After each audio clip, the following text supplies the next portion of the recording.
पता नहीं पिछले जन्म में क्या पाप किया था, हिंदुस्तान में पैदा हुए। ये कोई देश है? ये कोई सरकार है? राहुल गांधी ने अमेरिका से प्रधानमंत्री नरेंद्र मोदी और भाजपा पर ऐसा हमला बोला है जिसने सबको हक्का बक्का कर दिया है। उन्होंने बोल दिया कि नरेंद्र मोदी बेईमानी से तीसरी बार सत्ता में लौटे हैं, वरना वो आज प्रधानमंत्री की कुर्सी पर नहीं विपक्ष में बैठे होते। जी हां, राहुल गांधी ने 2024 के चुनावों की निष्पक्षता पर सवाल उठा दिया है। We were getting inputs from the regular sources, some of the intelligence agencies were also, we were getting some of that information. It was pretty clear that they were in trouble. उन्होंने America दौरे पर एक लिहाज से खुले शब्दों में लोकसभा चुनावों को रिग्ड कहा। उन्होंने कहा कि चुनाव निष्पक्ष नहीं थे और संस्थाओं पर कब्जा कर लिया गया था। राहुल ने आरोप लगाया कि भाजपा को वित्तीय लाभ मिला और मीडिया तथा जांच एजेंसियों पर भी आरएसएस का नियंत्रण था। जो बात राहुल ने कही वो है, अगर निष्पक्ष चुनाव होते तो बीजेपी 246 के करीब भी नहीं होती। I don't think the BJP, in a fair election, they were nowhere near 240 seats. No way. देखिए, ईवीएम को लेकर तो लंबे समय से सवाल उठते रहे हैं, लेकिन सीधे सीधे चुनावों पर ही सवाल ऐसा पहली बार हुआ है। राहुल गांधी ने कहा कि चुनावों से पहले हम इस बात पर बार बार जोर देते रहे कि संस्थाओं पर कब्जा कर लिया गया। हमारे पास खेल का निष्पक्ष मैदान नहीं था। उनके पास यानी नरेंद्र मोदी की पार्टी के पास बेहिसाब पैसा था और उन्होंने हमारे बैंक खाते तक बंद कर दिए थे। राहुल गांधी ने कहा कि चुनाव आयोग भाजपा की कठपुतली की तरह काम कर रहा था। वो वही कर रहा था जो वो चाहते थे। The election commission was doing what they wanted. I mean, the entire campaign was structured so Mr. Modi could, do his thing across the country. Rahul Gandhi ने कहा कि ये चीजें अचानक ही एक साथ आने लगी। मुझे नहीं लगता कि निष्पक्ष चुनाव में भाजपा 246 के करीब भी पहुंच पाती। राहुल गांधी ने साफ साफ कहा कि मैं इसे एक स्वतंत्र चुनाव नहीं मानता, मैं इसे एक नियंत्रित चुनाव के रूप में देखता हूं। उन्होंने कहा कि पूरा चुनाव इस तरह से डिजाइन किया गया था कि नरेंद्र मोदी पूरे देश में अपनी बात कह सकें। उनके समय और सहूलियत का पूरा ध्यान रखा गया था, लेकिन जिन राज्यों में वो कमजोर थे उन्हें अलग तरीके से डिजाइन किया गया था, उन राज्यों से अलग तरीके से जहां वो मजबूत स्थिति में थे। I mean, the entire campaign was structured so Mr. Modi could, do his thing across the country. States where they were weak were designed differently than states where they were strong. So I don't view it as a free election at all. I view it as a rather controlled election. Rahul ने ऐसे आरोप लगाए हैं जिस पर BJP का तिल मिलाना बनता है, लेकिन नोएडा के टीवी चैनल्स चाहकर भी राहुल गांधी को महत्व देने से इनकार नहीं कर पा रहे हैं, क्योंकि उन्होंने उनके आका की जड़ पर हमला बोल दिया है।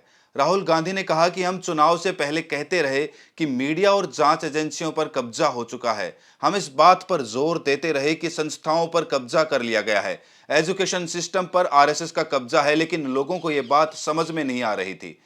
मतलब राहुल गांधी ने पहली बार विदेश की धरती से मीडिया को मोदी का दलाल बोला है, जिसकी चुनाव निष्पक्षता में न्यूनतम आस्था भी नहीं थी। बीजेपी ने कितना, मोदी जी ने कितना डर फैलाया, एजेंसीज का दबाव, मीडिया का दबाव। राहुल ने कहा कि हमसे लड़ने के सब औजार छीनकर हमें चुनाव में झोंक दिया गया। दूसरी तरफ उनके पास बेहिसाब पैसा था और आधुनिक से आधुनिक साजो सामान। फिर मैंने संविधान को सामने रखना शुरू किया और मैंने जो कुछ भी कहा वो अचानक से फूट पड़ा। गरीब भारत, उत्पीड़ित भारत, शोषित भारत। देश ने समझ लिया कि अगर संविधान खत्म हो गया तो पूरा खेल खत्म हो जाएगा।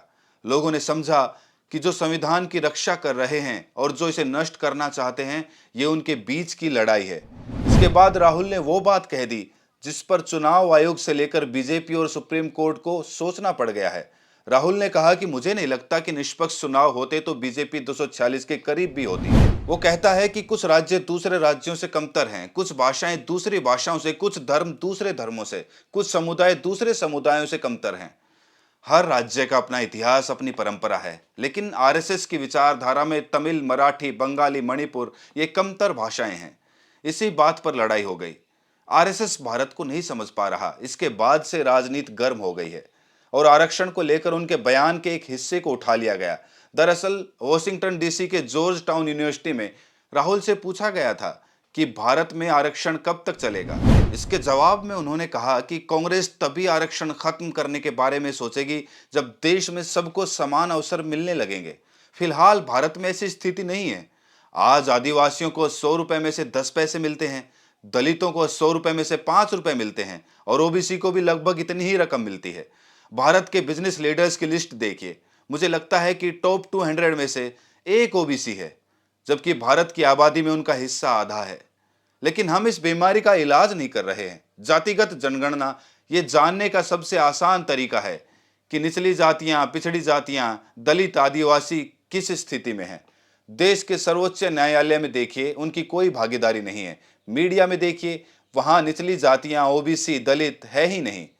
हम में से ज्यादातर जाति जनगणना के विचार पर सहमत हैं। इसके बाद बीजेपी और बीएसपी ने एक साथ राहुल गांधी पर हमला बोल दिया कि राहुल के नाटक से सतर्क रहें, वो आरक्षण को खत्म करने की साजिश में जुटे हैं। हालांकि कांग्रेस ने तुरंत जवाब दिया कि राहुल गांधी के बयान का ये मतलब हरगिज नहीं है। लेकिन लोकसभा चुनाव की निष्पक्षता पर सवाल उठाकर राहुल गांधी ने जो हंगामा खड़ा किया है, उसकी गूंज हरियाणा और जम्मू कश्मीर से लेकर महाराष्ट्र और झारखंड तक सुनाई देगी।